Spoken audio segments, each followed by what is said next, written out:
اگر آپ کو میری یہ ویڈیو پسند آئے تو like comment and share subscribe کرنا مت بھولیے۔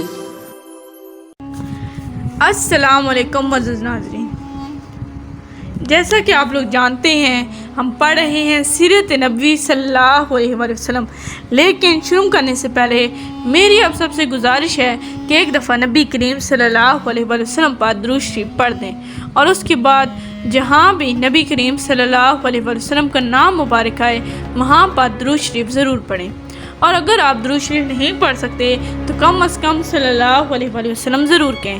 تو چلیں شروع کرتے ہیں۔ اس کے باب نمبر 110 ہے جس کا نام ہے سفر آخرت۔ جب حضرت صلی اللہ علیہ وسلم کی طبیعت زیادہ خراب ہوئی تو اپنا ہاتھ مبارک پانی میں ڈال کر اپنے چہرے انور پر پھیرنے لگے۔ اس وقت آپ صلی اللہ علیہ وسلم فرما رہے تھے، اے اللہ موت کی سختیوں پر میری مدد فرما۔ سیدہ فاطمہ رضی اللہ تعالیٰ عنہ فرماتی ہیں کہ جب میں نے رسول اللہ صلی اللہ علیہ وسلم پر بے چینی کے ساتھ دیکھے تو میں پکار اٹھی، ہائے میرے والد کی بے چینی۔ یہ سن کر حضرت صلی اللہ علیہ وسلم نے ارشاد فرمایا، آج کے بعد پھر کوئی بے چینی تمہارے باپ کو نہیں ہوگی۔ حضور اکرم صلی اللہ علیہ وسلم پر وفات کے وقت جو اس قدر تکلیف اور بے چینی کے ساتھ ظاہر ہوئے، اس میں بھی اللہ تعالیٰ کی حکمت ہے۔ یہ کہ اگر کسی مسلمان کو موت کے وقت اس طرح کی تکلیف اور بے چینی ہو تو حضور اکرم صلی اللہ علیہ وسلم کی تکلیف کو یاد کر کے خود کو تسلی دے سکتا ہے، یعنی دل میں کہہ سکتا ہے کہ جب اللہ کے رسول پر موت کے وقت اتنی تکلیف گزری تو میری کیا حیثیت ہے۔ یوں بھی موت کی سختی مومن کے درجات بلند ہونے کا سبب بنتی ہے۔ حضرت عائشہ صدیقہ رضی اللہ تعالیٰ عنہ فرماتی ہیں کہ حضرت صلی اللہ علیہ وسلم پر موت کی تکلیف کے بعد اب میں کسی پر بھی موت کے وقت سختی کو ناگوار محسوس نہیں کرتی۔ جب حضرت صلی اللہ علیہ وسلم کو تکلیف ہوتی تھی تو فرمایا کرتے تھے، اے تمام لوگوں کے پروردگار یہ تکلیف دور فرما دے اور شفا عطا فرما کہ تو ہی شفا دینے والا ہے، تیری دی ہوئی شفا ہی اصل شفا ہے جس میں بیماری کا نام و نشان نہیں ہوتا۔ حضرت عائشہ صدیقہ رضی اللہ تعالیٰ عنہ فرماتی ہیں کہ جب آپ صلی اللہ علیہ وسلم کی بے چینی پڑی تو میں نے آپ صلی اللہ علیہ وسلم کا دایاں ہاتھ اپنے ہاتھ میں لیا اور دعا کی یہی کلمات پڑھ کر دم کرنے لگی۔ پھر آپ صلی اللہ علیہ وسلم نے اپنا ہاتھ مبارک کھینچ لیا اور یہ دعا فرمائی، اللہ میری مغفرت فرما اور مجھے رفیق اعلیٰ میں جگہ عطا فرما۔ حضرت صلی اللہ علیہ وسلم کو جب بھی کوئی تکلیف ہوتی تو عافیت اور شفا کی دعا کیا کرتے تھے، لیکن جب مرض وفات ہوا تو اس میں شفا کی دعا نہیں مانگی۔ حضرت عائشہ صدیقہ رضی اللہ تعالیٰ عنہ فرماتی ہیں کہ سالت میں میرے بھائی عبد الرحمن رضی اللہ تعالیٰ عنہ آ گئے اور ان کے ہاتھ میں مسواک تھی۔ حضور اکرم صلی اللہ علیہ وسلم اس مسواک کو دیکھنے لگے۔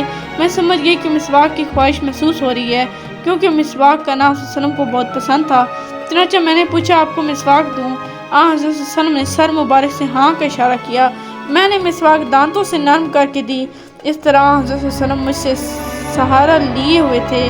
ام المومنین عائشہ صدیقہ رضی اللہ تعالیٰ عنہ فرماتی ہیں، میرے اوپر اللہ کی خاص انعامات میں سے ایک انعام یہ بھی ہے کہ حضرت صلی اللہ علیہ وسلم کا انتقال میرے گھر میں ہوا۔ آپ کا جسم مبارک اس وقت میرے جسم سے سہارا لیے ہوا تھا۔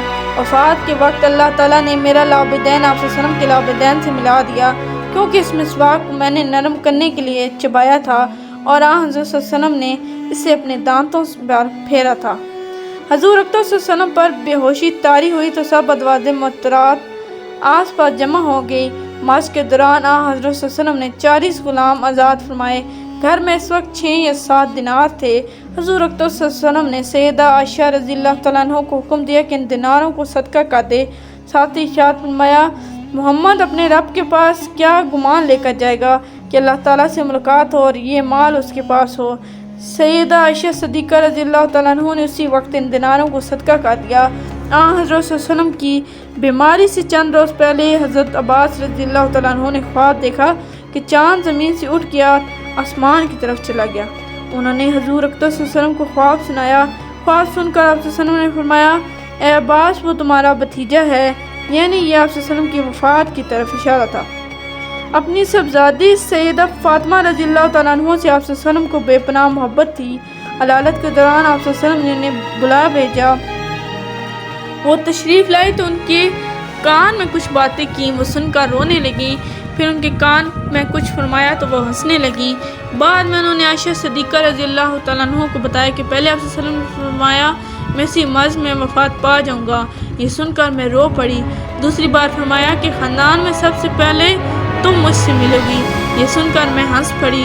چنانچہ حضرت صلی اللہ علیہ وسلم کے انتقال کے کچھ عرصے بعد سب سے پہلے آپ صلی اللہ علیہ وسلم کے گھرانے میں حضرت فاطمہ رضی اللہ تعالیٰ عنہ کا ہی انتقال ہوا۔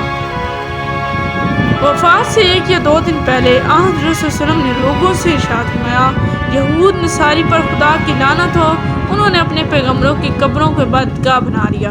یہ بھی فرمایا کہ یہودیوں کو جزیرۃ العرب سے نکال دو، اور فرمایا لوگوں نماز نماز نماز کے بارے میں اللہ سے ڈرو، اپنے غلاموں کا خیال رکھو۔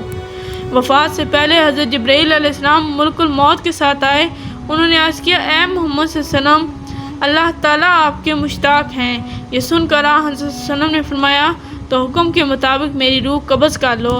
ایک روایت کے مطابق حضرت جبرائیل علیہ السلام ملک الموت کے ساتھ آئے تو انہوں نے حضرت صلی اللہ علیہ وسلم سے عرض کیا، کہ اللہ کے رسول، یہ ملک الموت ہیں اور آپ سے اجازت مانگتے ہیں۔ آپ سے پہلے انہوں نے کسی سے اجازت نہیں مانگی اور نہ ہی آپ کے بعد کسی سے اجازت مانگیں گے۔ کیا آپ انہیں اجازت دیتے ہیں؟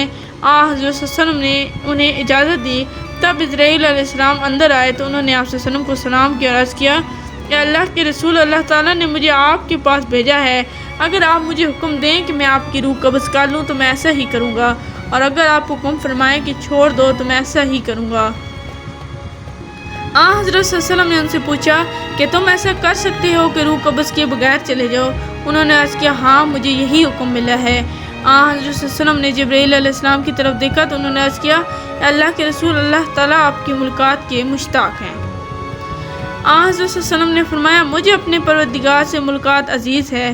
پھر حضرت صلی اللہ علیہ وسلم نے حضرت اسرائیل علیہ السلام سے فرمایا، تمہیں جس بات کا حکم دیا گیا ہے اس کو پورا کرو۔ چنانچہ ملک الموت نے نبی آخر الزمان صلی اللہ علیہ وسلم کی روح قبض کر لی۔ ان اللہ و انا الیہ راجعون۔ اس روز پیر کا دن تھا اور دوپہر کا وقت تھا۔ تاریخ وفات میں اختلاف پایا جاتا ہے۔ معتبر قول کے مطابق ربیع اول کی 9 تاریخ تھی۔ وفات کے فوراً بعد حضرت ابوبکر صدیق رضی اللہ تعالیٰ عنہ کو اطلاع بھیجی گئی۔ وہ فوراً آئے، آنکھوں سے آنسو بہہ رہے تھے۔ انہوں نے آتے ہی رسول اللہ صلی اللہ علیہ وسلم کے چہرہ مبارک کو بوسہ دیا اور یہ الفاظ کہے، آپ پر میرے ماں باپ فدا ہوں۔ آپ زندگی میں بھی پاک اور مبارک تھے اور موت کی حالت میں بھی پاک اور مبارک ہیں۔ جو موت آپ کو آنا تھی آ چکی، اب اللہ تعالیٰ آپ کو موت نہیں دیں گے۔ اب تک کے لیے اتنا ہی، ملتے ہیں اگلے باب میں، تب تک کے لیے اللہ حافظ۔ Please like, subscribe and share our channel and press the bell icon for more videos.